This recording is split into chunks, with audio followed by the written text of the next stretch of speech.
लाहौर में central investigation agency CIA police ने गुर्दों की गैर कानूनी पेवंदकारी में मुलव्विस 3 डॉक्टरों समेत 11 अफराद को गिरफ्तार कर लिया। CIA सिविल लाइंस पुलिस के DSP राशिद अमीन के मुताबिक लाहौर के सरहदी गांव हेयर में एक क्लिनिक पर छापा मारकर गुर्दों की गैर कानूनी पेवंदकारी में मुलव्विस 3 डॉक्टर्स को 8 साथियों समेत गिरफ्तार कर लिया।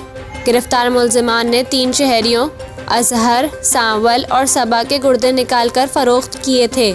CIA सिविल लाइंस पुलिस के मुताबिक मुल्जिमान के क्लिनिक पर 2 गैर मुल्कियों के गुर्दे ट्रांसप्लांट किए गए, जिन्हें क्लिनिक से अस्पताल मुंतकिल कर दिया गया। गिरफ्तार डॉक्टरों में डॉक्टर साकिब, डॉक्टर तारिक और डॉक्टर राशिद शामिल हैं।